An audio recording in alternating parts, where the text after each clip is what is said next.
हाँ, कभी कभी समझ में नहीं आता, जैसे अपने अंदर जो हम एहसास कर रहे हैं वो साधना की वजह से जो बदलाव हो रहे हैं, कि जैसे महिलाओं में अधिकतर ऐसा होता है कि 43-45 के बाद जैसे मेनोपॉज पीरियड स्टार्ट होता है, तो उसका भी कुछ समय, मतलब वो भी सबका अलग अलग समय रहता है। और जैसे अपन ट्रांजिशन फेज बोलते हैं, तो उसमें जो होता है वो ही एहसास हमको उसी समय भी फील होता है कि डिप्रेशन आना, रोना आना, मूड स्विंग होना, या ऐसी जगह। तो उस समय में पता कैसे चले कि ये साधना सही जा रही है, इससे हो रहा है, या फिर शरीर के अंदर जो बदलाव हो रहे हैं उसकी वजह से ये हो रहा है? महिलाओं में जब मोनोपाज होता है तो उस समय डिप्रेशन बड़ा स्वाभाविक होता है, चिड़चिड़ापन भी होता है। और ट्रांजिट पीरियड में भी सेम होता है। आपको पता है पुरुषों में भी जो है, एक तो वो भी होता है ना, मंथली साइकिल होता है एक, मेंसेस कहते हैं। वह स्त्रियों में भी होता है, उस समय भी वही चीज़ें होती हैं। या पुरुषों में भी होता है मेंसेस, लेकिन उसमें डिस्चार्ज नहीं होते, जो पदार्थ रूप में नहीं होता है, किसी और रूप में होता है। एनर्जी डिस्टर्ब होती है उनकी। तो मेंसेस साइकिल जो है वो चंद्रमास के आधार पे होता है। चंद्रमा का जो चक्र होता है उस चक्र के आधार पर 3-4 दिन ऐसे रहते हैं जब वह स्विंग स्टेज आती है। और चंद्रमा जो है मन का कारक है, मतलब वह सबसे ज़्यादा मन पे इफेक्ट करता है। तो मेंसेस जो है पुरुष और स्त्री दोनों में होते हैं, और महीने में एक बार होते हैं। तो उस समय जो है चिड़चिड़ापन रहेगा, बेचैनी रहेगी। और मोनोपास के समय में ये पीरियड काफ़ी लंबा होता है। किसी का 6 महीना होगा, किसी का 3 महीना, किसी का 1 साल होगा, किसी का 2 साल होगा। उस समय में जो है स्विंग स्टेजेस बनती रहेंगी, चिड़चिड़ापन बनता रहेगा। और साधना में जो ट्रांजिट पीरियड है उसमें भी यही होता है। दोनों ट्रांजिट पीरियड ही तो है ना, मोनोपास का ट्रांजिट पीरियड ही तो है कि एक स्टेज से दूसरी स्टेज में जा रहे हैं। तो पुरानी स्टेज की पकड़ बनी हुई है, नई स्टेज में जाएंगे पता नहीं क्या कैसा होगा, क्या चेंजेस होंगे। तो इरिटेशन होता है, जरा जरा सी बात पे इरिटेशन होने लगता है, स्वाभाविक सी बात है। सेम मेंसेस में भी ऐसा ही होता है। तो जब भी एक स्थिति से दूसरी स्थिति में स्विच कर रहे हो और स्विचिंग परमानेंट है, तो वहाँ पर जो है इस प्रकार की चीज़ें स्वभावतः होती हैं। तो चाहे इस कारण से चाहे उस कारण से हो, स्विचिंग हो रही है ना। साधक भी ट्रांजिट फेज में है, मतलब एक स्थिति से निकल के दूसरी स्थिति में जा रहा है, वहाँ उसका लौटना फिर नहीं होगा। अब वो अज्ञात का लोक है, उसके बाद की सिचुएशंस क्या होंगी, कैसे होंगी, उसका ठीक ठीक कुछ पता नहीं। तो उस बीच में ट्रांजिट फेज रहेगा जिसमें कि डिप्रेशन होगा ही होगा। डिप्रेशन स्वाभाविक घटना है, और चिड़चिड़ापन स्वाभाविक घटना है, क्रोध स्वाभाविक घटना है। वैसे बहुत गौर से देखो तो मेंसेस के जो पीरियड होते हैं या फिर मोनोपास के जो पीरियड रहते हैं, लोग इन्हें कुछ भी कहते हो, हम तो कहते हैं कि ये साधना के अनुकूल है। उस समय डिप्रेशन है, डिप्रेशन में वैराग्य बोध स्वाभाविक होगा, सहज होगा, वैराग्य बोध सघन होता है। तो वह साधना के लिए उत्तम काल है। लोग कहते हैं साधना के लिए नहीं, हम कहते हैं साधना के लिए उत्तम काल है। उस समय अपने चिड़चिड़ेपन को देखो, अपने सबको देखो। इन विपरीत परिस्थितियों में जब तुम साक्षी हो पाते हो, उसका बड़ा मूल्य है। अनुकूल परिस्थितियों में तुम साक्षी हो पाते हो, बहुत मूल्यवान बात नहीं है। विपरीत परिस्थितियों में, विपरीत परिस्थितियों तुम साक्षी हो, सहज रहो, तब बात बनती है। तो ट्रांजिट पीरियड तो है मोनोपाज, क्योंकि उसमें डिप्रेशन है, सब कुछ है साधक के लिए। और ट्रांजिट पीरियड है, दैट्स ऑल, क्योंकि वो साधक है, चाहे वो मेंसेस का हो, किसी परिस्थिति का हो, मोनोपाज का हो, किसी भी कारण से हो, ट्रांजिट पीरियड है। वहाँ पर जो उस उथल पुथल को समतापूर्वक जानते रहना है। उथल पुथल तो है और समतापूर्वक जानते रहना है।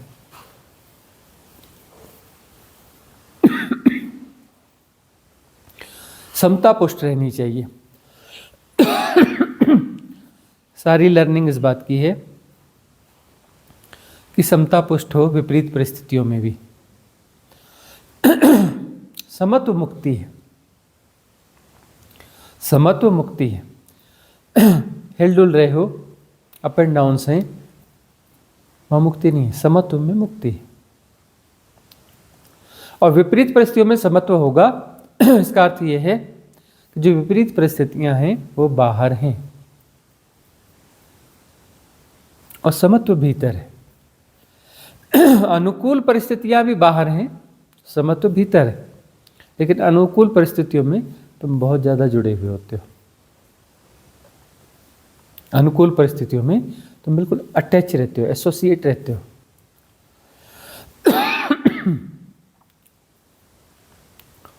वहाँ जो है साक्ष्य तो घटता नहीं है, ऐसी कोई चेष्टा ही नहीं होती, साधना की कोई चेष्टा ही नहीं होती अनुकूल परिस्थितियों में।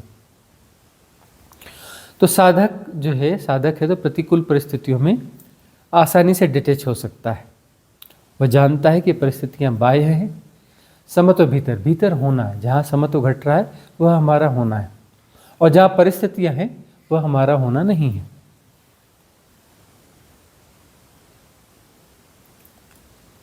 और यह जो है विपरीत परिस्थितियों में जाना ज़्यादा बेहतर है, वहाँ आसान भी है। वहाँ बेहोशी वैसे भी रह नहीं पाती।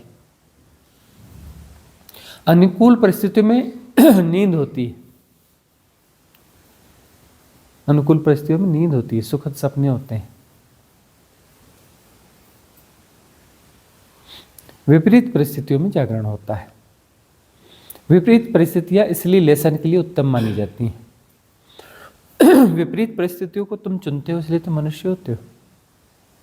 देव जगत में रहते हो, पिछले जन्म की सघन साधनाएं थी, अच्छी साधनाएं थी, इस कारण देवलोक में गए। हमारे पास मौजूद हो, इसका अर्थ ही यही है कि उच्च लोक से आए हो। उच्च लोक से नहीं आए तो हमारे पास तुम हो नहीं सकते।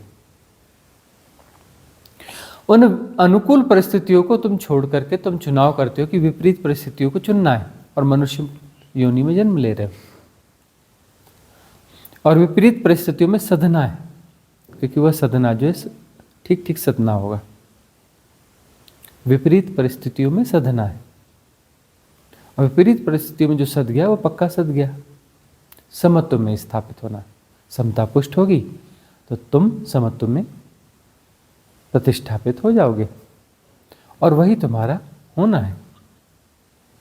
जहां तुम्हारा तादात्म्य है वह तुम्हारा होना नहीं है। तुम्हारा तादात्म्य बाह्य जगत में है, बाहर है। तुम्हारा होना भीतर है, अंतस्थल में। अगला प्रश्न अनिकेत का है जी। प्रणाम स्वामी जी। रोज शाम 7 बजे कहते हैं कि ओशो ने कहा था अगर उनके सन्यासी साथ में होके व्हाइट रोब ब्रदरहुड ध्यान विधि करेंगे तो ओशो के प्रेजेंस फील होगा। कृपया इस व्हाइट रोब ब्रदरहुड के बारे में बताएं। जितने भी महान सद्गुरु होते हैं उसमें बहुत सारे जो है वो कोई सूत्र छोड़ के जाते हैं। कोई शिष्य कहते हैं कि आप शरीर में नहीं रहेंगे, साकार नहीं रहेंगे, तो आपकी ग्रेस हमें कैसे मिलेगी। कुछ लोग ऐसा कहते हैं कि ओशो मुक्त नहीं हुए, वह तो अपना 7 बजे व्हाइट रोब ब्रदरहुड मेडिटेशन में जब वो संपर्क होती है, उनकी एनर्जी फील होती है, तो फिर तो मुक्त नहीं हुए। ऐसा नहीं है। सद्गुरु क्या करते हैं, एक जो है cosmic divine cosmic energy support system build करते हैं। वह तो मुक्त हो जाएंगे, लेकिन एक divine cosmic energy support system जो है कॉस्मॉस में बिल्ड करते हैं। कॉस्मॉस में इन द सेंस वह एक अलग सी स्थिति होती है, संधि काल होता है दो डायमेंशंस के बीच में, जैसे जो 3D है और 4D है। इसका जो संधि काल है, इस संधि काल में वह एक divine energy support system build करते हैं, और वह उन्होंने जितना एनर्जाइज किया उतने हिसाब से चलते हैं। जैसे साईं बाबा ने किया तो उसकी लाइफ 500 साल है, 500 साल तक वो स्ट्रांगली काम करेगा, उसके बाद भी काम करेगा लेकिन उसका प्रभाव कम हो जाएगा। तो किसी का 100 साल, किसी का 200 साल, किसी का 500 साल, 700 साल, ऐसा होता है। ओशो ने जो divine energy support system build किया है उसकी आयु है 2500 साल, 2500 साल तक वो फुल फ्लैश काम करेगा। ठीक है ना। बुद्ध ने जो किया था उसकी एज भी कितनी थी? 2500 साल। उसके पहले कृष्ण हुए, उन्होंने भी किया था, उसकी एज वो उम्र भी जो है 2500 साल की थी। उसके पहले शिव हुए, उन्होंने भी किया था, उसकी उम्र भी 2500 साल थी। 2500 सालों परफेक्टली करेगा काम, उसके बाद में भी काम करेगा, काम करना बंद नहीं करेगा वो, लेकिन उस समय तक वह फुल फ्लैश होगा। इसलिए हर 2500 साल बाद जो है फिर से एक उच्च तल की चेतना का आविर्भाव होता है, क्योंकि mega divine cosmic support system की जरूरत अस्तित्व को होती है। तो जैसी वह जरूरत पैदा होती है तो यहाँ दला है, रित है, ताओ है कि जिस चीज़ की जरूरत पैदा होगी उस चीज़ का समाधान अस्तित्वगत रूप से आएगा। तो हर 2500 साल में ऐसी उच्च चेतना का जन्म होता है। तो ये जो है कुछ ऐसे सूत्र छोड़ के जाते हैं जिससे वह जो उनका divine cosmic energy support system है उसके साथ तार जुड़ेगा, उसके साथ तार जुड़ जाएगा। तो उन्होंने एक सूत्र दिया कि पता नहीं मेरे बाद जो जिनको मैं दे रहा हूँ काम, सौंप रहा हूँ, वह क्या करते थे, ये मेरे मैनेजर्स हैं। ये कौन है? जो शिविर संचालक हैं या कुछ काम कर रहे हैं, ये मेरे मैनेजर्स हैं, ये मेरे प्रतिनिधि नहीं हैं, ये मेरे प्रतिनिधि नहीं, इन्हें तो मेरा प्रतिनिधि नहीं मानना, ये मेरे मैनेजर्स हैं। They are not my representative, they are only managers. यह उनका कहना था।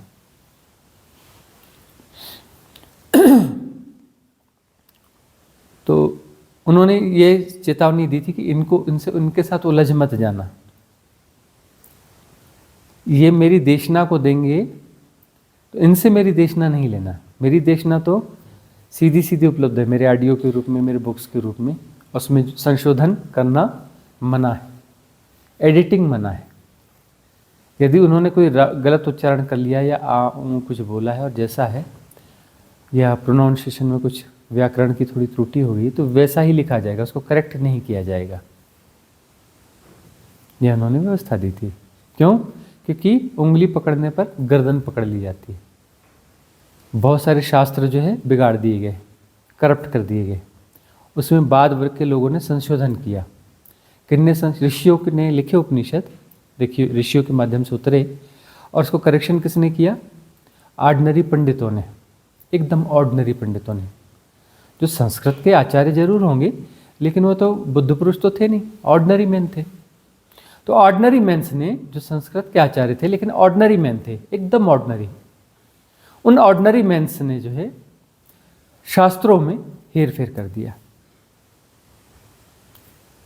वह जो है व्याकरण सम्मत हुए हेर फेर, उनके हिसाब से नहीं, ऐसा नहीं, ऐसा होना चाहिए, उन्होंने वैसा कर दिया। और बिल्कुल ऑर्डिनरी मैन थे, वो अपनी धारणाओं से प्रचालित थे। तो उन्होंने कहा कि इसमें हेर फेर नहीं होगी, किसी ज्ञानी पुरुष की जरूरत नहीं है, हैं? तो हम भी इस बात की निगरानी करते हैं कि हमारी जो देशना है उसमें कोई हेर फेर ना हो, जैसी है। पटती है तो ठीक, नहीं पटती है तो ठीक, हेर फेर नहीं, हेर फेर नहीं करना। न पटे कोई बात नहीं।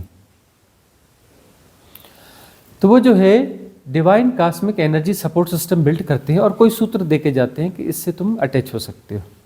भगवान बुद्ध ने सूत्र दिया था कि साल में एक बार हिमालय के इस पर्वत पर 500 लामा इकट्ठे होंगे, भिक्षु इकट्ठे, लामा है ना भिक्षु, 500 भिक्षु इकट्ठे होंगे जिनकी स्थिति इस उसकी होनी चाहिए, सिलेक्टेड होने चाहिए, उनकी साधना का तल अच्छा होना चाहिए। और वो 500 साधक जो है, 500 भिक्षु जो है एकत्र होंगे इस जगह पर, इस घड़ी में, इस तिथि में, इस तिथि निकालते हैं ना जो चंद्रमास के आधार पे जो भारतीय मास होते हैं, उस गणना के हिसाब से उस तिथि को इतने समय पर इस जगह पर इस प्रकार से खड़े होंगे। तो खड़े होंगे तो मैं प्रकट होऊंगा और अपनी देशना दूंगा। तो बुद्ध तो फिर क्या मुक्त नहीं हुए क्या? आएंगे और आकार लेंगे आकाश में, बुद्ध का पूरा आकार बनेगा और वो प्रवचन भी करेंगे।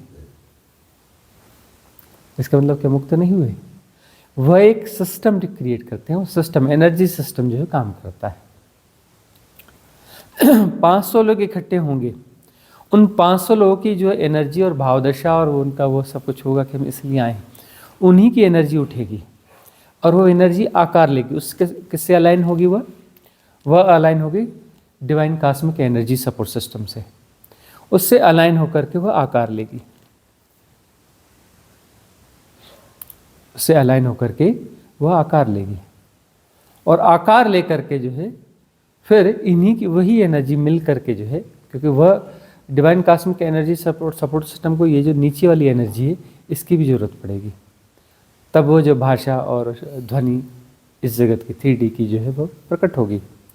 इसी एनर्जी के माध्यम से फिर वह बनेगी और वो कॉस्मिक डिवाइन सपोर्ट सिस्टम में जो इनबिल्ट है देशना, उस देशना के आधार पर कुछ उतरेगा। उस वक्त समय की जरूरत के हिसाब से जो कुछ होगा उस एरा में, जिस एरा में वह हैं, वहाँ के हिसाब से जो उपयोगी देशना हुई वह देशना उतरेगी। और जो भी है घंटा 2 घंटा 3 घंटा उतना संवाद होगा और वहाँ से देशना उतरेगी। और ये लंबे समय तक चला। अभी शायद 100-125 साल पहले ये टूटा, तब तक वह होता रहा। अभी अभी टूटा है, ज़्यादा समय नहीं हुआ है।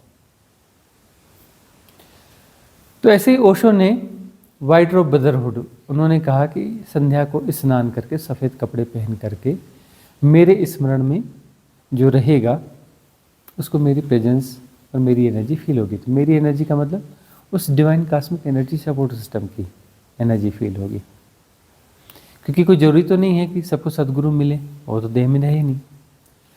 तो अब उनको कोई ना कोई सपोर्ट चाहिए, सपोर्ट चाहिए तो ऐसा ऐसा कर लेना। अब वहाँ पर ओशो के आश्रम में आश्रम में संचालक लोग हैं, तो संचालक की एनर्जी काम करेगी क्या? नहीं। वो कौन है? They are not my representative, they are only managers, so don't influence. उनसे इन्फ्लुएंस नहीं होना।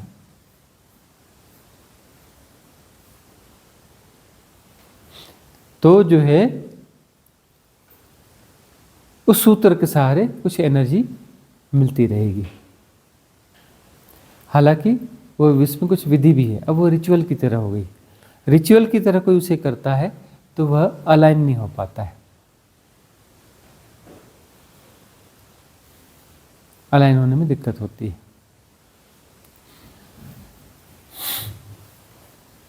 अब हम यहाँ जो करते हैं, जो mega divine energy support system है, जहाँ भी हम सत्संग करते हैं, किसी भी टाइम पे करते हैं, सवाल ही नहीं टाइमिंग का, तो वहाँ पर वो एनर्जी सपोर्ट सिस्टम एक्टिवेट हो जाता है, इजोटेरिक सपोर्ट सिस्टम एक्टिवेट हो जाता है, वो एनर्जीज बनने लगती है। यह होटल देखने के लिए, जब ये होटल था पीरियाडिकल हमारा आश्रम नहीं बना था।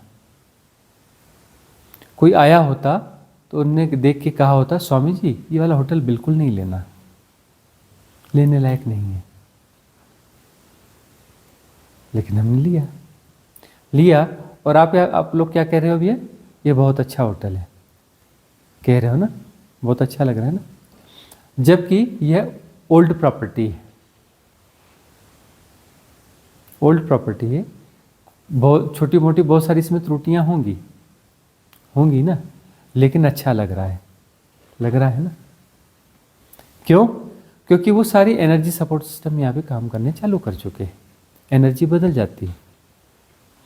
अवतारा रिजॉर्ट में हमारी रिट्रीट हुई ना, गिर नेशनल पार्क में। यदि हमने किसी 2-4 साधकों को भेजा होता कि देख आना, तो क्या बोलते, बिल्डिंग तो अच्छी है लेकिन लेना नहीं, कुछ जम नहीं रही है। हम भी वहाँ गए थे तो उन्होंने हमारे रुकने की कुछ व्यवस्था दी थी वहाँ, 2-3 दिन पहले गए थे, तो हम वहाँ नहीं रुक पाए, दूसरी जगह जाना पड़ा। एक छोटा सा कुछ रिजॉर्ट था, 4 या 6 कमरे तो खाली पड़ा था, गार्डन वार्डन अच्छा था, जहाँ हम लेके गए थे ना वहाँ पर, वहाँ जो हम जाते थे तो वहाँ पर जो है हम रुके, 3 रूम लेकर के हम लोग वहाँ पे रुके थे, 3 या 4 रूम लेकर रुके थे। और इनके जब वहाँ कोई कार्यक्रम चल रहा था, कार्यक्रम खत्म हो, कार्यक्रम में भी हमें उन्होंने बुलाया था, एक वहाँ गए थे हम। उन्होंने सोचा कि इस कार्यक्रम को हम अटेंड करेंगे 4-5 घंटे, जा कर के 20 मिनट में हम वहाँ से निकल के आ गए। एनर्जी नेगेटिव थी वहाँ की। उसके बाद जो है जब हम वहाँ शिफ्ट हुए, तो शिफ्ट होने के बाद में 2 से 3 दिन लगे एनर्जी को सेटल करने में। यहाँ पर भी आए, एनर्जी को सेटल करने में 2 दिन लगे। 2 दिन में यहाँ की एनर्जी सेटल हुई और धीरे धीरे वो पीक पे आई। तो डिवाइन एनर्जीज जो है काम करती हैं और उसके सूत्र दिए जाते हैं सदगुरु के द्वारा कि कैसे कनेक्ट हो गए। एक्चुअली उसमें सदगुरु नहीं आएगा, लेकिन उनका डिवाइन एनर्जी सपोर्ट सिस्टम जो है वह हेल्प करेगा, उसके साथ अलाइन हो गए। जो ओशो के सन्यासी हैं और उनके साथ अलाइन हैं और उनकी अवस्था अच्छी है, प्योरिटी अच्छी है, उन्होंने ओशो की देशना का मैट्रिक्स क्रिएट नहीं किया। बहुत से लोगों ने ओशो की देशना का मैट्रिक्स क्रिएट कर लिया है। जिन्होंने यह नहीं किया है और एक्चुअली वो ओशो के डिवाइन कॉस्मिक सपोर्ट सिस्टम के साथ अलाइन है, वह लोग डाइवर्ट होकर यहाँ आएंगे, क्योंकि वह कॉस्मिक सपोर्ट सिस्टम उन्हें पुश कर रहा है कि इधर जाओ, हमारे पास भेज रहा है। लेकिन वो सिलेक्टेड चूजन बीइंग्स वही हमारे पास आएंगी जो ओशो की देशना से प्रभावित हैं और पात्र हैं, चाहे उनसे मिले हैं नहीं मिले हैं, चाहे उनके सन्यासी हैं या नहीं हैं, उनको डाइवर्ट करके यहाँ भेजा जाएगा और वो आएंगे, आते जाएंगे, लेकिन सारे नहीं आएंगे। छोटा सा एक वर्ग, उसका छोटा सा वर्ग जो उनके डिवाइन कॉस्मिक सपोर्ट सिस्टम के साथ में अलाइन है, उसको हमारे पास आना ही पड़ेगा, क्योंकि वह सिस्टम उन्हें हमारे पास पुश करेगा ही करेगा, भेजेगा ही भेजेगा। ऐसे बहुत सारे सदगुरु हैं, उनके सिस्टम वो उनको भेजेंगे, हमारे पास भेजेंगे और उन्हें आना पड़ेगा, जिनकी अवस्था बहुत अच्छी है। अवस्था अच्छी तभी तो अलाइन हो पा रहे हैं ना उन एनर्जी सपोर्ट सिस्टम्स के साथ में।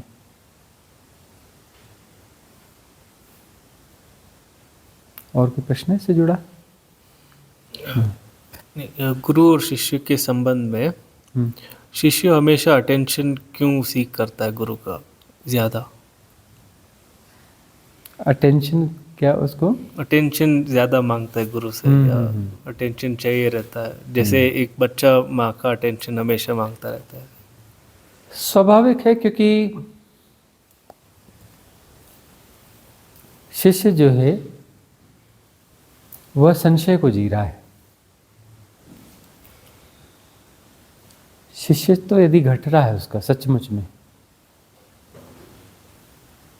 या वह उसकी पात्रता है गुरु के सानिध्य की, तो उसे एक भय तो रहता है कि यह छिन न जाए, यह संग साथ ये सानिध्य छिन न जाए। या वो जो आशीष है बराबर बरसती रहे, वो अपने तल पे सोचता है, लेकिन सदगुरु को मालूम होता है कि किस तरीके से ट्रीट करना है, कब किसकी उपेक्षा करनी है। उपेक्षा भी लेसन का एक माध्यम है। अटेंशन मांगेगा, अटेंशन दिया नहीं जाएगा, उसके बावजूद इससे टिके रहना है, नहीं टिकेगा तो निकल जाएगा, निकल जाएगा तो निकल जाएगा। अटेंशन नहीं दिया जाना भी गुरु की कृपा है। नहीं समझ सको तो समझ लो, क्योंकि उस समझ की जरूरत यह है कि उसे अटेंशन कम दिया जाए या न दिया जाए।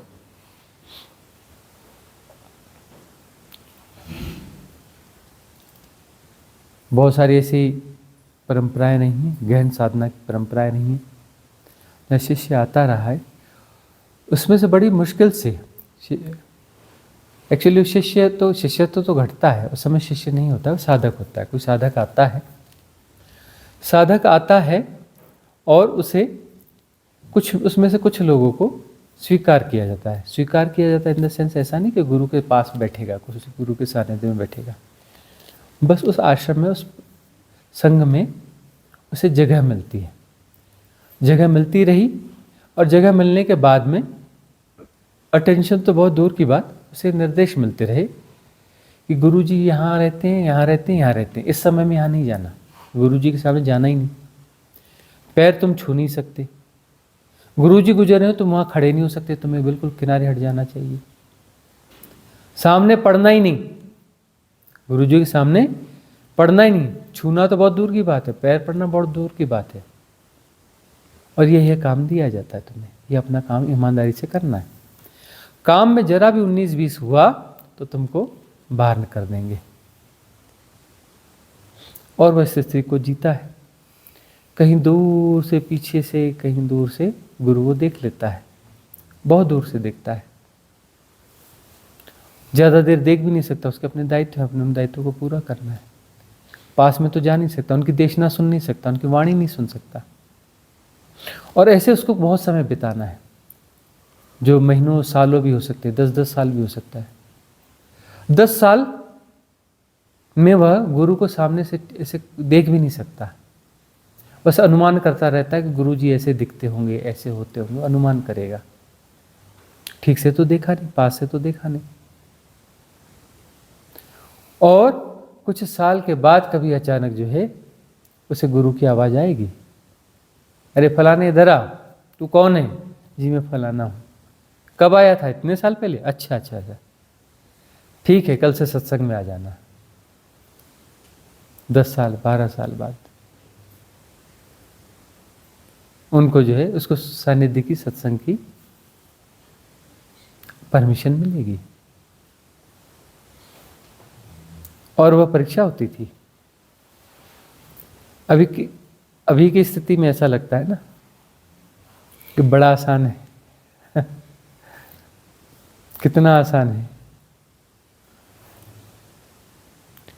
और वो जो कठिन परंपराएं रही हैं, उन कठिन परंपराओं में जो साधक टिक पाते रहे, उनकी अच्छी गति होती रही, उपलब्ध भी होते रहे। एक्चुअली क्या है, आसानी से कोई चीज़ मिल जाती है ना, तो उसका राइट वैल्यूएशन नहीं होता है। ये कहते हैं ना कि बहुत सारे गुरु ऐसे हैं, उनसे मिलना मुश्किल है ना, उनसे बात करना मुश्किल है। क्या वो गलत कर रहे हैं? नहीं, वो ठीक कर रहे हैं, क्योंकि वो आसानी से उपलब्ध रहेंगे तो उनका मूल्य नहीं कर पाओगे, उनका मूल्य कर नहीं पाओगे। ओशो भी हुए हैं ना, ओशो से मिलना आसान था क्या? कितने पापड़ बेलने पड़ते थे कितने लोगों को। तब जो है किस्मत से किसी का मिलना होता था। कभी लंबे लंबे समय तक वेटिंग करते रहते थे, अप्रोच करते रहते थे, लगे रहते थे बीच के मैनेजमेंट से।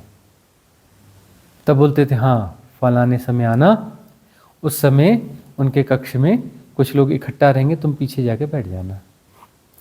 40-50 लोग इकट्ठे होंगे, यह मुलाकात करना चाहता है ना, इकट्ठे अकेले मिलने की भी अनुमति नहीं। 30-40-50 लोग होंगे, इस समय दोपहर के बाद इस समय आना, तो वहाँ बैठ जाना और यह मुलाकात होगी। इंडिविजुअल नहीं, इंडिविजुअल भेंट नहीं होगी।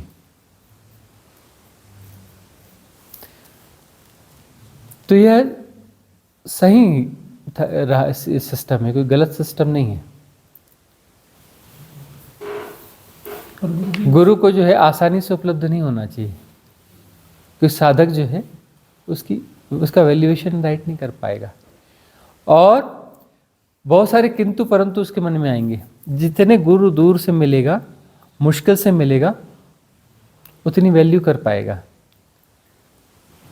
उन देशनाओं को ज़्यादा आत्मसात कर पाएगा। कुछ कह रहे हैं आप? सबको अटेंशन मिलता है, उसको अटेंशन क्यों नहीं मिलता? सबको अटेंशन मिलता है ऐसा नहीं है। किसी किसी को, कुछ लोगों को अटेंशन नहीं मिलना चाहिए, उसका ट्रीटमेंट है, क्योंकि वह नार्सिसिस्ट है, आत्ममुग्ध है। कोई आत्ममुग्ध साधक आएगा, मैं ऐसा हूँ, मेरा यह है, मेरा वह है, तो उसे जो है अटेंशन नहीं मिलेगा। एक साधक आए थे, कहीं बाहर से आए थे, आए और ज़्यादा नहीं रुके, चले गए। उनने अटेंशन की काफ़ी डिमांड करी, उनको अपनी कहानियाँ सुनानी थी। हम उन्हें अटेंशन दे नहीं रहे थे, उनकी कहानियों को वो सुनाना चाहते थे, हम 5-10 मिनट जो है सुनते थे। हम जो है 5-10 मिनट सुनते थे और बात काट करके इधर से उधर रवाना कर देते थे। वो हमें 2-4 घंटे अपनी कहानी सुनाना चाहते थे, हमें उनकी कहानी नहीं सुननी थी। उनके जीवन के संघर्ष ये वो नहीं सुनने, वो करने थे, है ना, हमें नहीं सुनने थे।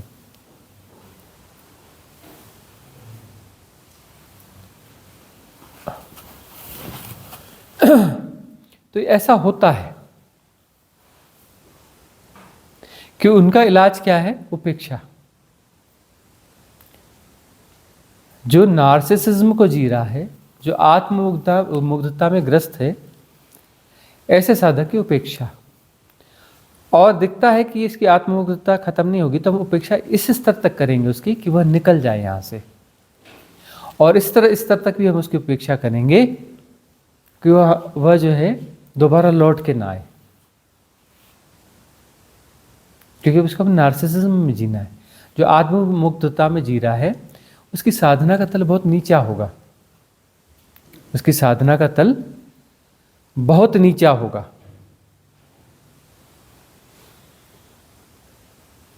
तो उसको जो है किसी निचली क्लास में जाना चाहिए, हमारे पास क्यों आना चाहिए? और जैसे हर चीज़ आप समझाते हैं कि हर चीज़ नदी नाव संजोग है हर चीज़, तो सदगुरु और शिष्य का नाता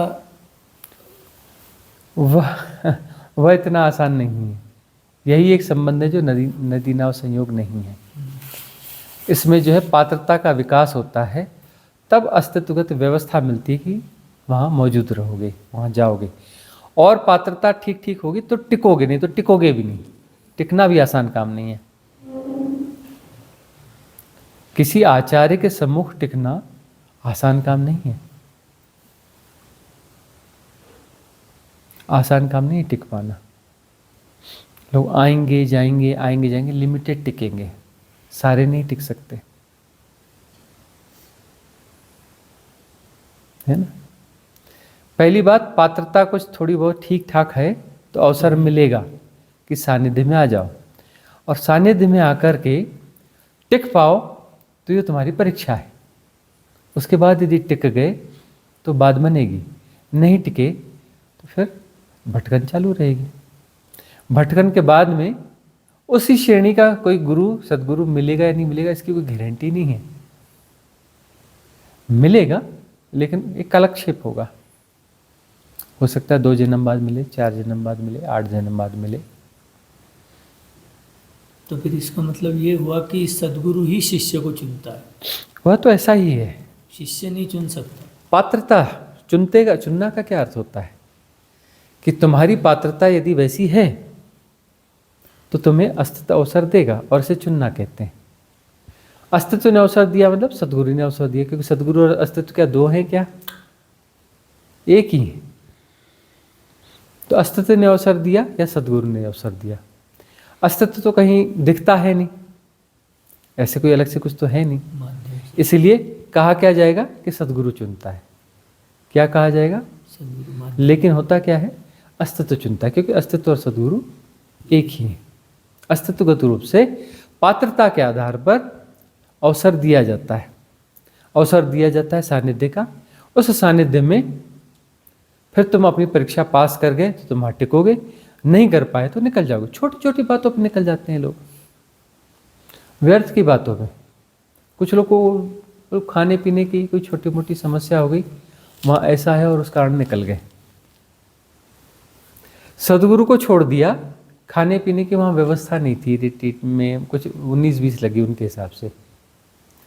कुछ लोगों को लगा कि वो गिरनार रिट्रीट में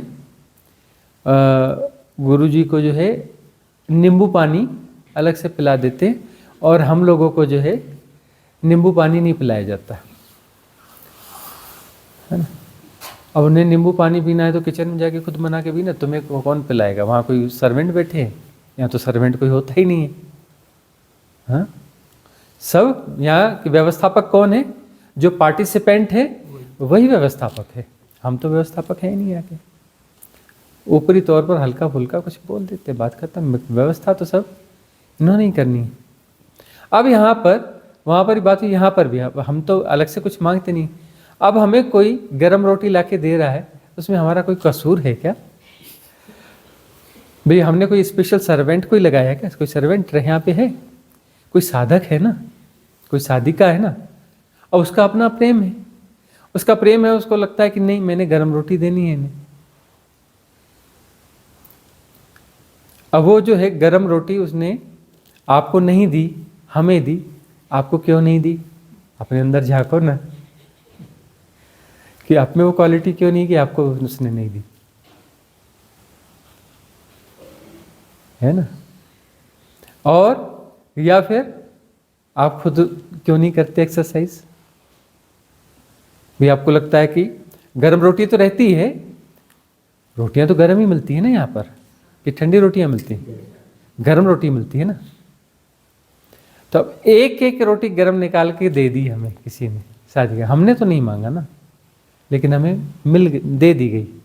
मांगी तो ना हमने यहाँ ना वहाँ मांगी, ना हमने वहाँ नींबू पानी मांगा, है ना।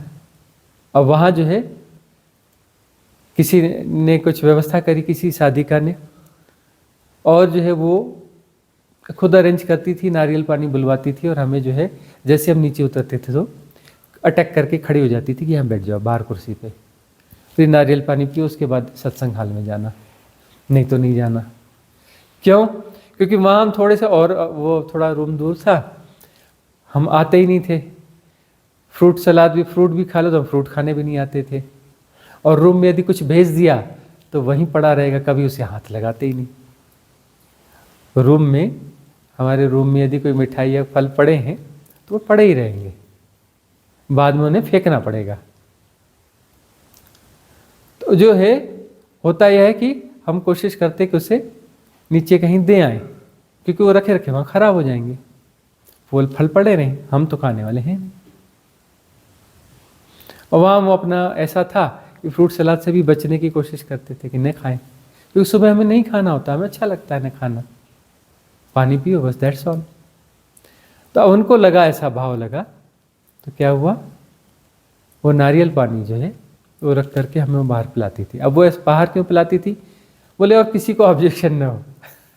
बोले गुरु जी को नारियल पानी दिया जा रहा हमें, अरे तो तुम्हें भी तो मिल रहा है, वो बुला रही है, तुम भी बुलवा लो ना नारियल पानी, तुम भी पियो, कौन मना कर रहा है, वहाँ तो मिलता ही है।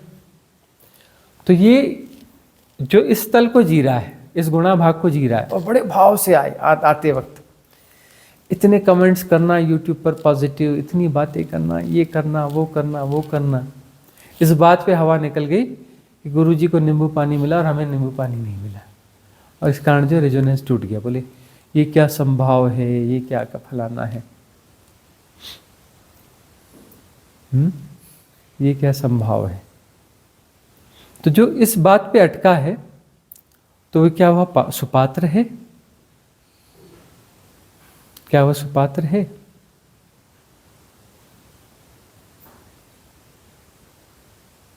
कभी देखा गुरुजी को हिमालय में जब अकेले रहते, गांव से जो है रोटियां आती हैं, सुबह बनती हैं, दोपहर में वो कलेक्ट करते हैं, और कहीं से जो है सब्जी कलेक्ट होती, जो भी होती है, तो 4 रोटी सब्जी के साथ खा लेते हैं। वहाँ तो कुछ वो नहीं है ना, कोई कंप्लेंट नहीं है ना कि वो कहाँ से रोटियां आई, ठंडी रोटियां हैं, सब्जी कहाँ से आई। तो कहीं भी बैठ के खा ली, वहाँ तो कोई कंप्लेंट है नहीं। वहाँ तो कि वो वहाँ ख्याल आता है कि अरे गुरुजी ठंडी रोटियां खा रहे होंगे या खा रहे होंगे, तो चलो हम वहाँ कुछ व्यवस्था बनाए।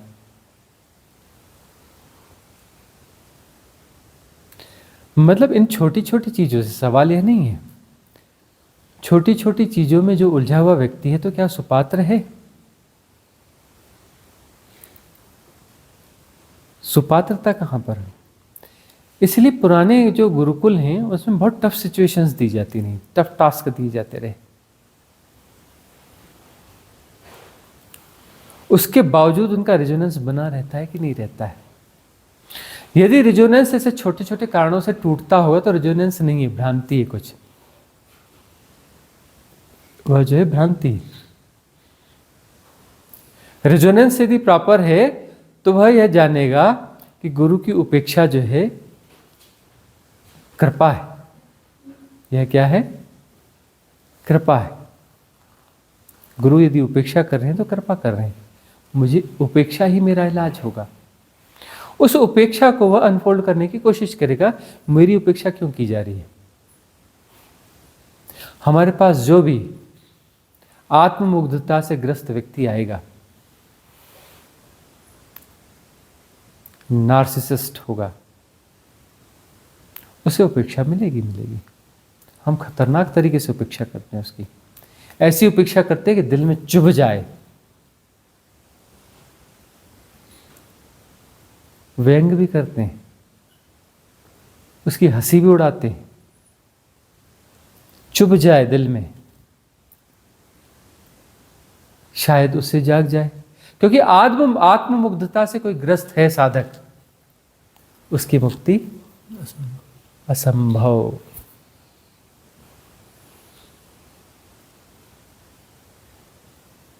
है ना? तो अटेंशन की डिमांड तो सबको रहती है, लेकिन बहुत ज़्यादा आत्ममुग्ध है और बहुत ज़्यादा अटेंशन की डिमांड है। आत्ममुग्धता भी सघन है और बहुत ज़्यादा अटेंशन की डिमांड है, वहाँ गड़बड़ हो जाएगी।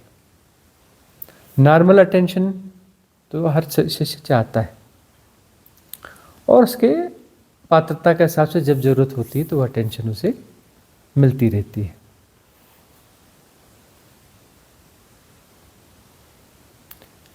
लेकिन उनके लिए संदेश है, जो अपने आप को साधक कहते हैं, वस्तुतः वह साधक अभी है नहीं, आत्ममुग्ध लोग हैं। उनके लिए संदेश है कि जाग जाओ, ये आत्ममुग्धता तुम्हारे कितने जन्म खा सकती है, जन्म जन्म खा सकती है, जन्म जन्म खा सकती है। अगला प्रश्न किसी का है? इनका है, किसी का है? हाँ तो लो ना, कर क्या रहे हो? किसी और का कोई प्रश्न है बीच में? सबसे कहा था ना एक प्रश्न, सब अपना। हाँ, रचना का है। चलो अब एक प्रश्न तो इधर से ले लो कोई। पटना से रंजीता शर्मा का सवाल है। प्रणाम स्वामी जी, प्लीज बताइए कि साधना में पूरा दाव लगाने का क्या मतलब है? साधना में पूरा दांव लगाने का क्या मतलब है?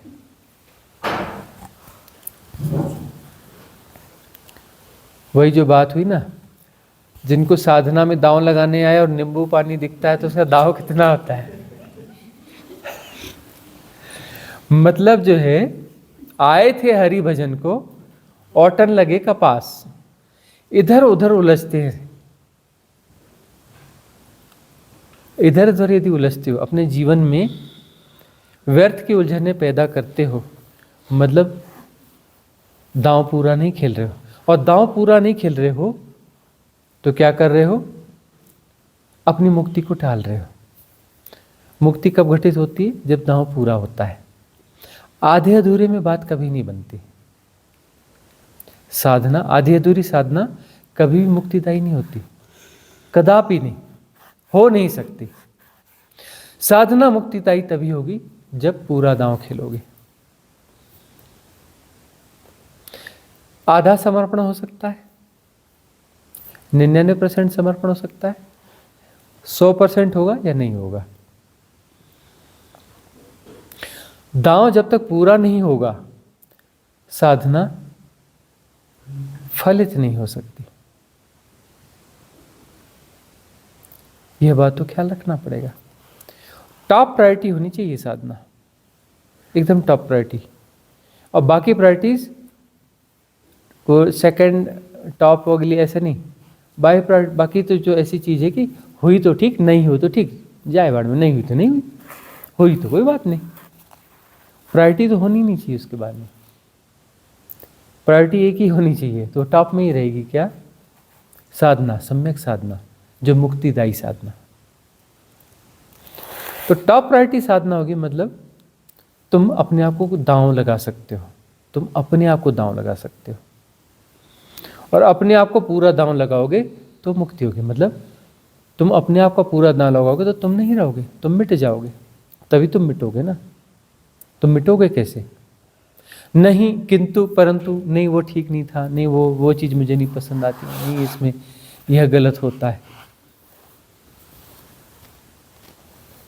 किंतु परंतु मतलब दांव पूरा है ही नहीं ना। किंतु परंतु में उलझो ना। मनुष्य के बहुत सारे स्वभाव में पॉलिटिक्स होती है। और ओशो की बात चली थी, ओशो पॉलिटिक्स का शिकार हुए, साधकों के बीच की पॉलिटिक्स का शिकार हुए। वो कम्यून गया, कितना बड़ा प्रयोग था ओरेगॉन में, अमेरिका में, ना 64,000 एकड़ जमीन में जो है एक नगर बसाया गया था। रेगिस्तान में नखलिस्तान बसाया गया था। दुनिया की सबसे बेस्ट कारपोरेट सिटी थी वह, बेस्ट कारपोरेट सिटी, जिसमें गवर्नमेंट का 1 रुपया भी नहीं लगा था। खुद की एयरलाइंस थी, रजनीश एयरलाइंस, खुद का ट्रांसपोर्टेशन सर्विस थी, सब कुछ था। और करेंसी वहाँ चलती नहीं थी। वहाँ वो प्रवेश कर जाएगा साधक, जैसे एंट्री हो गई, किसी भी रेस्टोरेंट में जाएगा, खाएगा पिएगा, चलता बना। किसी बार्बर के यहाँ जाएगा, बाल बनवाएगा, चलता बना। उसको घर मिला है उसमें रहेगा, साधना में जाएगा और काम करेगा। उसके कुछ घंटे हैं, ड्यूटी है, जो उसको वहाँ के कॉर्पोरेट ऑफिस से जो ड्यूटी दी जाएगी, अपनी ड्यूटी करेगा। करेंसी नहीं थी उसमें, पूरी दुनिया हिल गई। पोप जो है घबरा गए, क्योंकि क्रीम जो है क्रिश्चियनिटी की जो क्रीम है, वह क्रीम उनके पास आ गई। जो साइंटिस्ट हैं, बड़े आर्टिस्ट हैं, बड़े कुछ हैं, सब उनके पास आ गए। क्रीम वहाँ डाइवर्ट हो रही थी और वहाँ एक लेबर की तरह काम कर रही थी।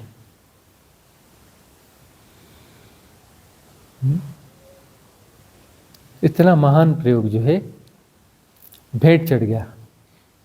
इसके पॉलिटिक्स, जो साधक लोग इकट्ठे होते ना, महान साधक, इन महान साधकों में गुटबाजी हो गई, खींचतान हो गई और कुछ साधकों ने गड़बड़ कर दी।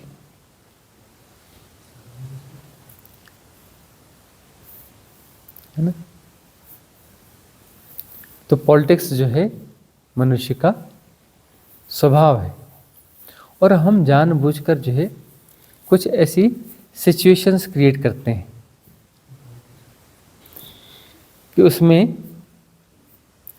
100% परफेक्ट कुछ नहीं होना चाहिए, व्यवस्था एकदम परफेक्ट नहीं होनी चाहिए, थोड़ी ऊंच नीच रहनी चाहिए व्यवस्थाओं में। उसमें देखते हैं कि कितनों के मन में शिकायत आती है, हमारी निगरानी रहती है, किस किस के मन में कंप्लेंट्स आ रही हैं और कंप्लेंट्स कहाँ तक बढ़ रही हैं, ये हमारी निगरानी रहती है।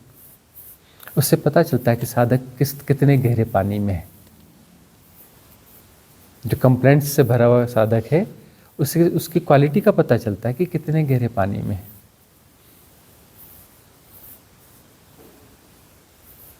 क्योंकि हमें भी तो छांटना है ना, हमें भी तो क्रीम लोगों को निकालना है ना।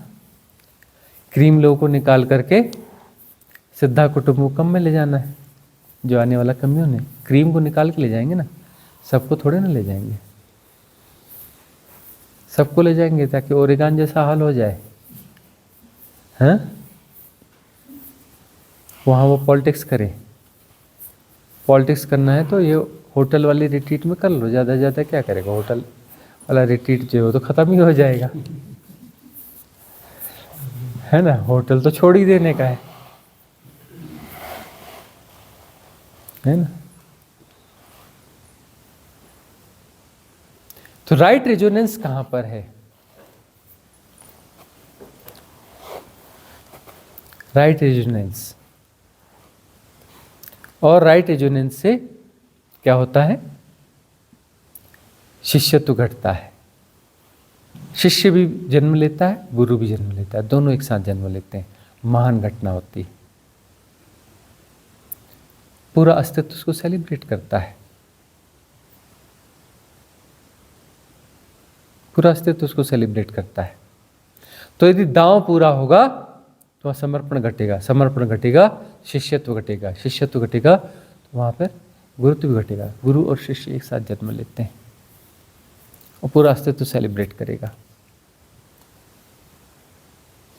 तो रंजीता की साधना में गुणात्मक विकास है, बहुत अच्छा विकास है। कुतूहल के साथ आई थी वो एक रिट्रीट में, जिज्ञासु भी नहीं थी, मुमुक्षु तो बहुत दूर की बात है, कुतूहलवश आई थी। आज वह मुमुक्षु के तल पे पहुंच रही है।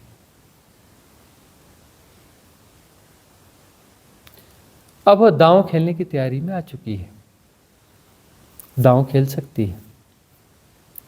तो रंजीता तुम चाहो तो आखिरी दांव खेल लो। टॉप प्रायोरिटी क्या है? मुक्ति। टॉप प्रायोरिटी क्या है? साधना। दूसरे नंबर की प्रायोरिटी क्या है? वो तो है ही नहीं, दूसरे नंबर की प्रायोरिटी एक ही है, दूसरी है ही नहीं। तो दांव पूरा हो जाएगा। कीमत को भी चुका सकते हैं, मेरे पीछे इनका क्या होगा, उनका क्या होगा, फलाना क्या होगा, गुणा भाग है। गुणा भाग है मतलब टॉप प्रायोरिटी नहीं है। अरे अस्तित्व एक चींटी को भी पालता है, एक हाथी को भी पालता है, सबके लिए व्यवस्था है। तो सब अपने अपने कर्म प्रारब्ध को जी रहे हैं, सबके लिए व्यवस्था है, सब अपने अपने लेसन को जी रहे हैं। अस्तित्व ने संभाल रहा है, तुम कौन होते हो संभालने वाले? तुम कहो मेरे आश्रित, मेरे वो, मैं कुछ हूँ और मेरे आश्रित हैं, तो मुझे उनका भी ख्याल रखना है, साधना भी करनी तो साधना करते रहो। मुक्ति तो हो नहीं सकती क्योंकि मैं है, मेरे आश्रित है, मेरे आश्रित और मैं है। मैं और मेरे आश्रित तो बचे रहेंगे ना, मेरे आश्रित के सारे मैं बचा रहेगा, तो साधना करते रहो, मैं तो हमेशा रहेगा ही। आत्मा के पार होना, आत्मा बहुत दूर की बात है, या तो मैं ही चीज चल रहा है। अब मैं जिंदा है तो टॉप प्रायोरिटी कहाँ से हुई? मेरे बच्चे का क्या होगा? तो मैं तो है, करते रहो साधना, लेकिन मैंपन को जीते ही रहोगे ना, उसमें गुणा भाग नहीं होता। अस्तित्व पे भरोसा करो, और तुम गुणा भाग करते रहते तो भी कौन सी सिचुएशन तुम्हारी सही है? नहीं मुझे संभालना है, कहाँ संभाल पाते हो? तभी तो सब बिगड़ ही जाता है। संभाले संभाले संभला कभी कुछ? जैसा चाहता है वैसा हुआ कभी कुछ? तो भी होश नहीं आता,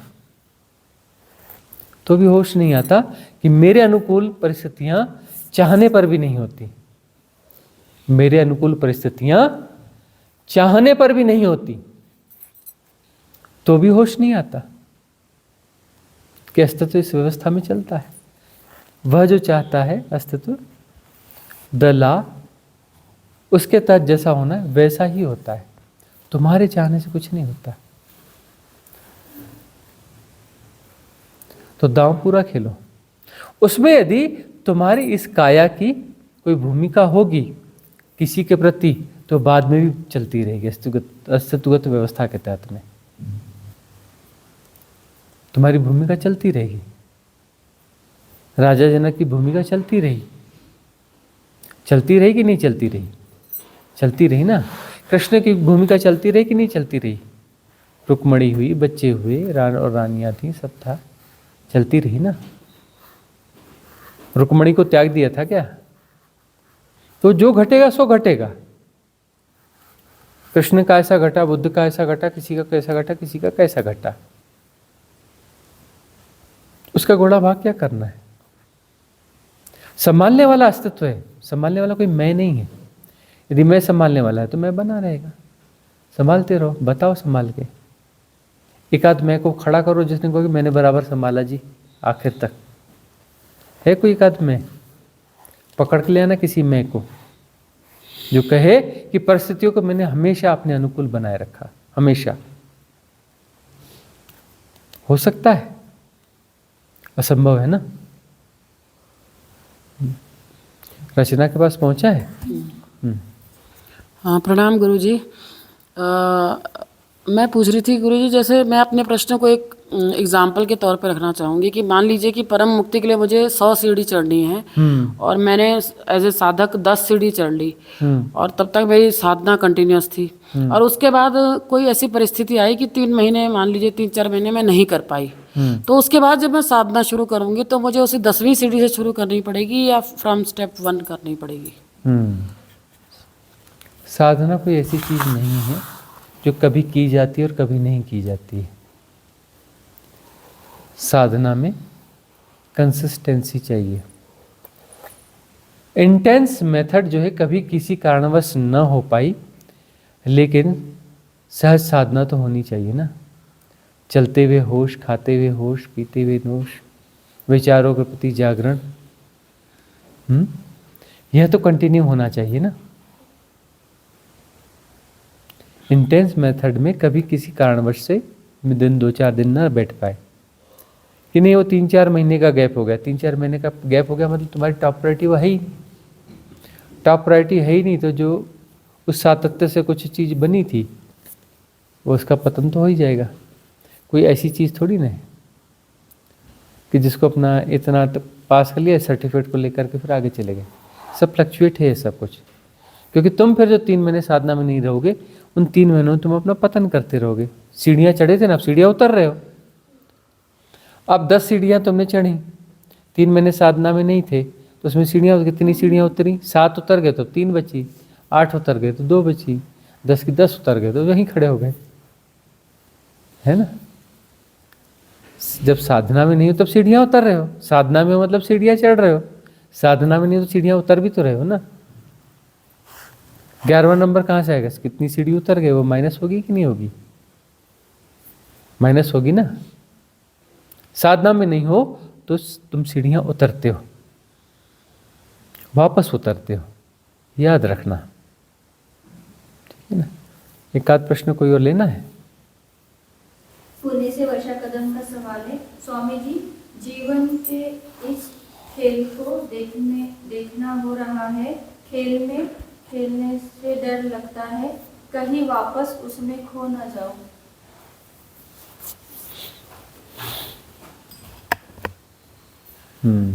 एक बार फिर से पढ़ो इसको।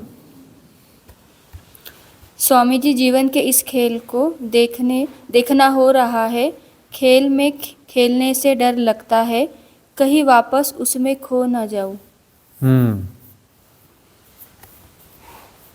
डर स्वाभाविक है वर्षा तुम्हारा। काफी मुश्किलें, संघर्ष, उसके बावजूद तुम्हारी साधना चलती रही। साधना में कंसिस्टेंसी रही, क्वालिटी रही, दांव तुम्हारे तगड़े हैं। तो जब अंतिम अंतिम बात आ रही है, बस छलांग लगने की तैयारी है, वहां पर थोड़ा भय तो होता है कि यह जो माया जाल है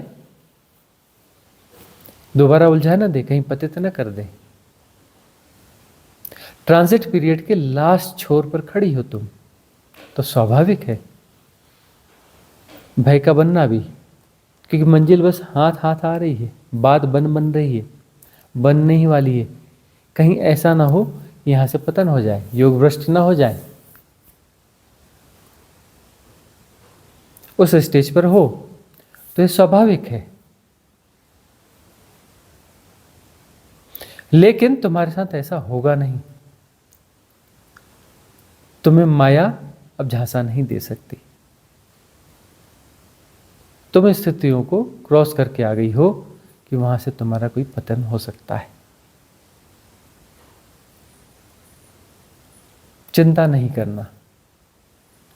माया काम करेगी, खेल जो है लुभावने होंगे, लेकिन तुम्हारा तो आकर्षण है नहीं। जब तुम्हारा आकर्षण वह है ही नहीं, तो तुम्हारे पतन का कारण वह बन नहीं सकता। पतन के लिए आकर्षण होना जरूरी है ना।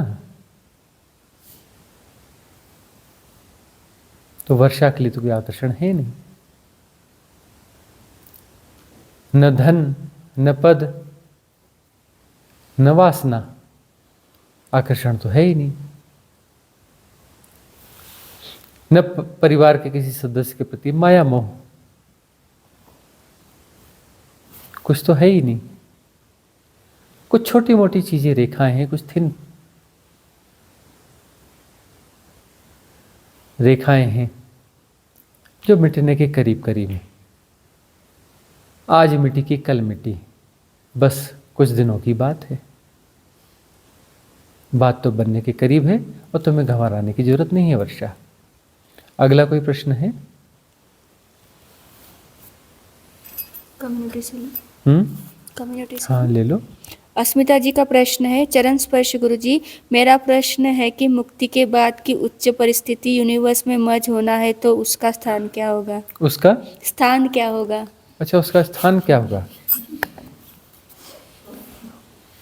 अब यदि अस्तित्व के साथ मर्ज हो जाएंगे तो उसके बाद स्थान कहाँ बचेगा? स्थान ही तो हिप्नोटिज्म है ना। देश और काल, स्थान का मतलब क्या होता है? देश, है ना, स्पेस, टाइम एंड स्पेस, ये मेजर हिप्नोटिज्म है ना। मर्ज हो गए तो टाइम और स्पेस दोनों गायब होंगे ना। स्पेस का क्या अर्थ होता है? स्पेस का अर्थ होता है हाइपोथेटिकल स्पेस, मतलब जिसकी कोई सराउंडिंग्स हैं। और अनंतता क्या है? वो बियॉन्ड स्पेस है, निर्वातीय अनंतता है। वहां पर जो है इस प्रकार का स्पेस कोई काम नहीं करता। यह इतना बड़ा है, यह ऐसा है, यह वैसा है, इसके उसके भी तुम गुण बताओगे कि हाँ यह ऐसा है, यह वैसा है, फलाना है। वह हाइपोथेटिकल है। जो रियल जो शिव तत्व है, निर्वातीय अनंतता है, वहां कोई स्थान होता नहीं। इन चीजों को समझो अस्मिता। तुम इस प्रकार के नए नए मैट्रिक्स क्रिएट करोगी तो ये तुम्हारे लिए बाधा बन जाएंगे। तो उसका स्थान क्या होगा? वो कहाँ पर होगा, कैसा होगा? कहाँ पर का क्या सवाल है? कोई क्षुद्र ही होगा ना कहाँ पर, मतलब यहाँ पर नहीं और कहीं और पर है। कहीं ना कहीं होगा, ऐसा होगा, वैसा होगा, उसके कुछ गुण धर्म होंगे। तो गुण धर्म वाला वह सत्य कैसे हो सकता है? गुण धर्म के पार सत्य होगा ना। स्थान यानी वह गुण धर्म, वहाँ से सारा स्थान से तो सब चीज़ें पैदा हो जाएंगी। रिलेटिविटी पैदा हो जाएगी, सापेक्षता पैदा हो जाएगी, गुण धर्म पैदा होने लगेंगे।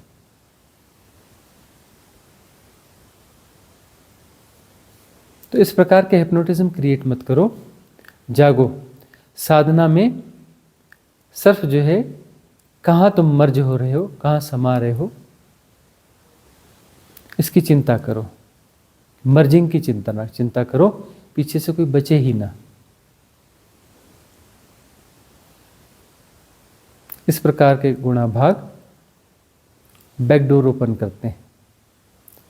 बैकडोर से मन वापस आ जाता है और फिर माया रच देता है, और माया वहाँ ठगिनी है, फिर ठग देगी, फिर स्कूल का बस्ता हाथ में दे देगी। A for apple, B for boy, फिर से करना पड़ेगा। क्यों करना है? सजग रहो। किसी और का प्रश्न हो तो ठीक, नहीं तो सभा समाप्त करते हैं। हाँ पूछिए, जोर से पूछिए, जोर से पूछना पड़ेगा। जैसे ऐसा फील होता है कि एक जोरदार खिंचाव फील होता है, इतना खिंचाव फील होता है, सदगुरु का भी होता है। तो मतलब वो दिखता है, वो जो दिखता नहीं है उसका खिंचाव होता है, और यहाँ पे आते हैं तो वो भी पता होता है कि अंदर तब टूट फूट ही रहे, तकलीफ ही होगी, जाने के बाद ही पता नहीं क्या होगा होता है, फिर भी वो आ ही जाते हैं और खिंचाव होता ही हो। और वो खिंचाव क्या होता है वो समझ में नहीं आता। देखो, यदि तुम्हारी टॉप प्रायोरिटी साधना है तो तुम्हारा रेजोनेंस सदगुरु के प्रति बैठेगा ही, आकर्षण बनेगा ही बनेगा, आकर्षण बनेगा ही बनेगा। और ये जानते हुए भी कि सदगुरु के पास जाना खतरनाक है, वहाँ जाकर मिलेगा कुछ नहीं, टूट फूट ही होनी है, बनेगा कुछ नहीं, बिगड़ना ही बिगड़ना है ना। सदगुरु तो तुम्हें मिटा ही देगा, लेकिन तब भी आकर्षण बनेगा, क्योंकि भीतर जो है एक विजडम तो है, विजडम का एक तल है भीतर, जिसमें यह बात है कि मिटे बिना बात बनेगी नहीं। और मिटाने की अथॉरिटी सिर्फ सदगुरु है। आचार्य मृत्यु, महामृत्यु वही दे सकता है, सही तरीके से वही मिटा सकता है।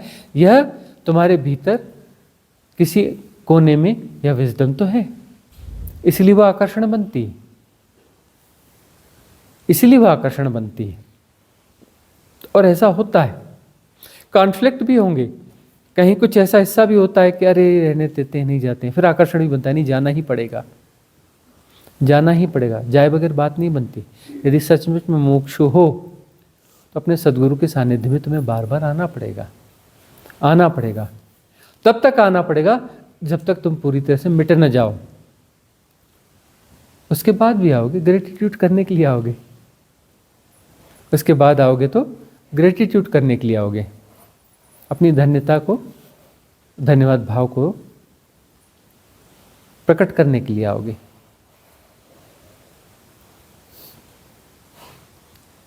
जब तक मिटोगे नहीं तब तक आकर्षण बना रहेगा, और यह आकर्षण बना रहे तो शुभ है, तभी तो मिटोगी ना। मिटना जरूरी है। तो आज की सभा यहाँ समाप्त करें। मंगल कामना कर लें।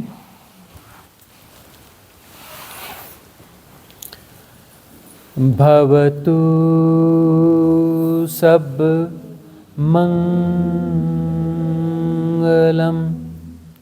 भवतु